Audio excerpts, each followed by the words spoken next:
Extraordinary feats tend to inspire extraordinary explanations. Space aliens, super advanced lost civilizations, but the truth is even more interesting. Three Egyptian pharaohs overseeing tens of thousands of workers built the iconic structures at Giza within 70 years, 4,500 years ago.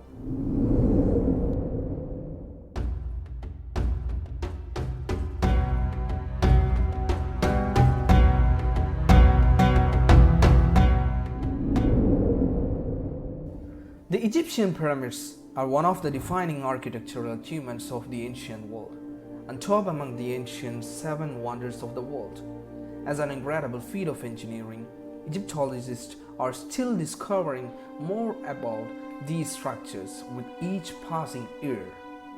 Still shrouded in mystery, the pyramids don't reveal their secrets easily, but over time, scholars have come to learn many surprising facts about ancient Egypt through them.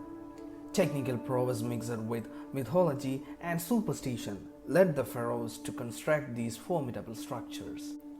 How the pyramids were built and who built them? Why were they built? The Giza pyramids were a tomb for royalty. Scholars say the shape was meant to help the king ascend to the sun. They believed as God and ensure immortality. The pyramid's angled sides might have been inspired by the spectacle of slanted sunbeams striking the earth, which have proven to be some of the most indestructible pieces of architecture ever created. So while you think you may have learned all you need to know about the Egyptian pyramids in school, there's a lot left to discover.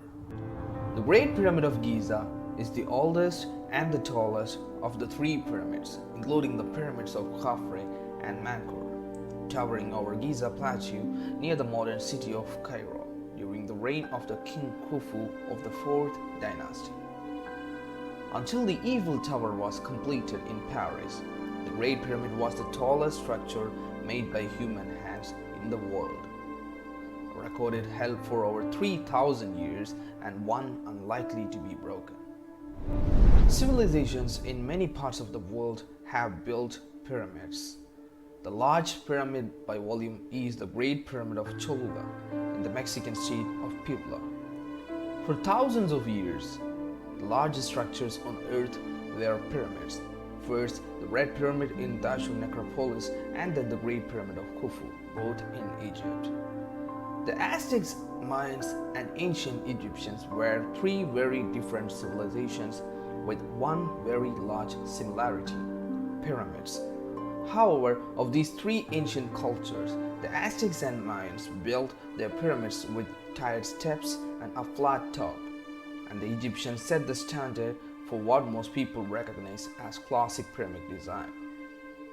There are hundreds of tombs at Giza, with hieroglyphic inscriptions including the Sphinx. A Sphinx is a mythical creature with a head of a human, a falcon, a cat, or a sheep, and the body of a lion with the wings of an eagle.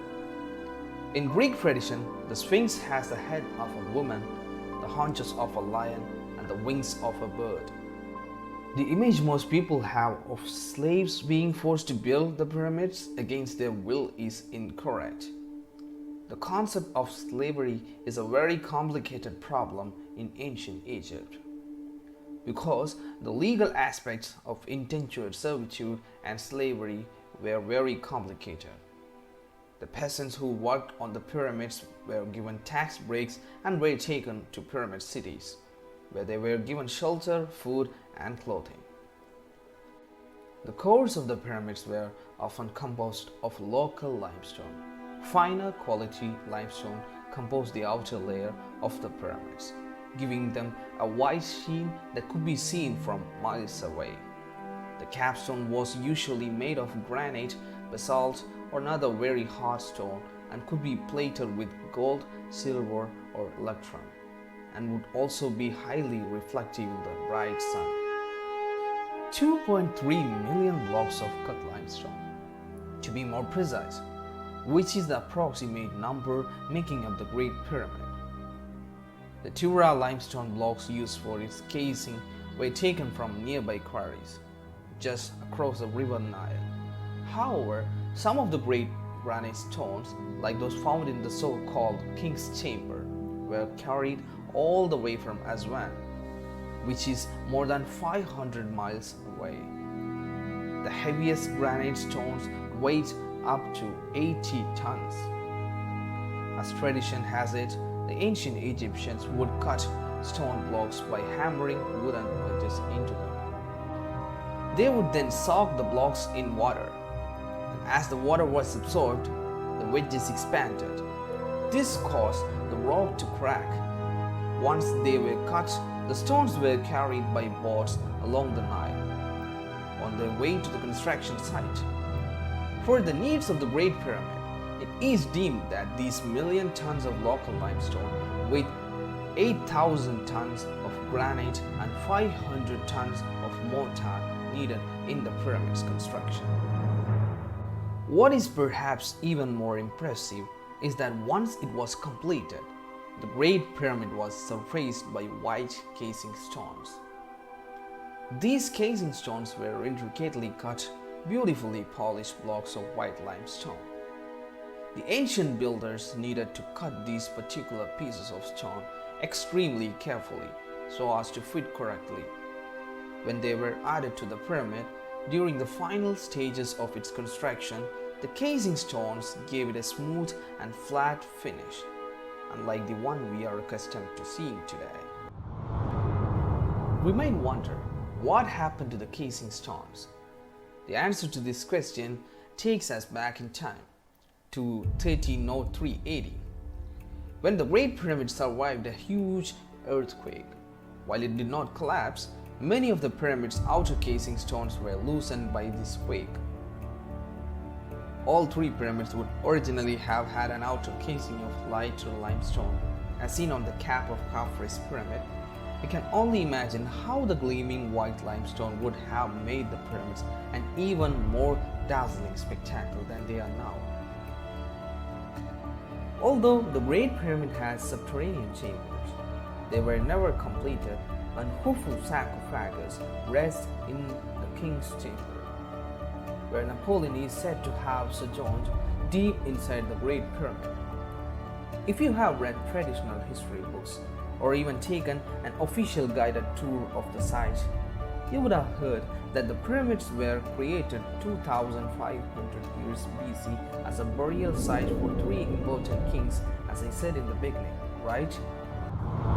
As recently as 1977, however, conflicting evidence has been emerging from researchers and experts in the fields of sacred sites and archaeoastronomy who firmly believe these would have been built 12,000 years ago to be used as ceremony spaces supporting mankind to reaching higher levels of consciousness. The primary alignment which is associated with the pyramids of Giza is the one known as the Orion correlation. Analysis of the monuments indicates the site would have been purposely constructed in relationship with the relative positions of the three stars in the constellation of Orion, as they appeared around 12,000 years ago. The Egyptians were preoccupied with the cult of the dead. They mummified the dead bodies. Mummification was mainly done to wealthy people, as poor people could not afford the process. The chief embalmer was a priest wearing a mask of Anubis. Anubis was believed as a jackal-headed god of the dead. He was closely associated with the mummification and embalming, hence priests wore a mask of Anubis. First, they insert a hook through a hole near the nose and pull out part of the brain and make a cut on the left side of the body, near the tummy, and remove all internal organs and let the internal organs dry. Then they place the lungs, intestines, stomach, and liver inside canopic jars, and the heart back inside the body. Rinse inside of body with wine and spices and cover the corpse with natron for 70 days. After 40 days, they stuff the body with linen or sand to give it a more human shape. After the 70 days, they wrap the body from head to toe in bandages and place in a sarcophagus. If the person had been a pharaoh, he would be placed inside his special burial chamber with loads of treasure. The mummified bodies of kings and commoners were placed in tombs filled with all the necessities of life, and then they sealed the entrance with granites. To protect the deceased in the afterlife and to prevent robbers and political enemies from desecrating the burials, the tombs were hidden in out-of-the-way places and a curse was invoked against violators. Anyone who disturbs the sleep of the dead would be punished. During the recent excavations, which led to the discovery of the tomb of Tutankhamun, Mr. Howard Carter had in his house a canary, which daily regaled him with its happy song. On the day, however, on which the entrance to the tomb was laid bare, a cobra entered the house, pounced on the bird, and swallowed it.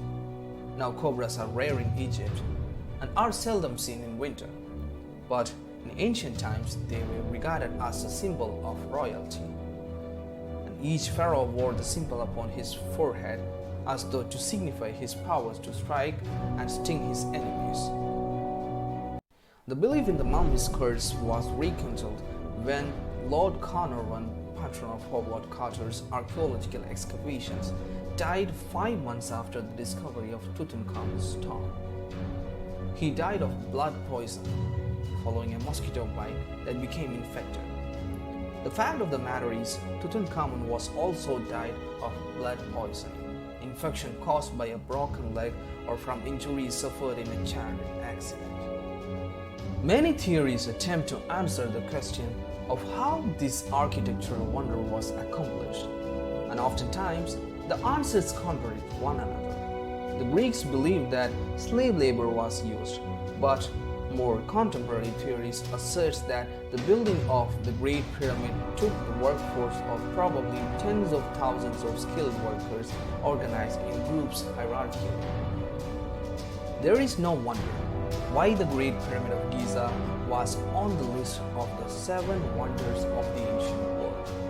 It is a testament to human ingenuity and strength, and its size and near perfect proportions must have been awe-inspiring to behold.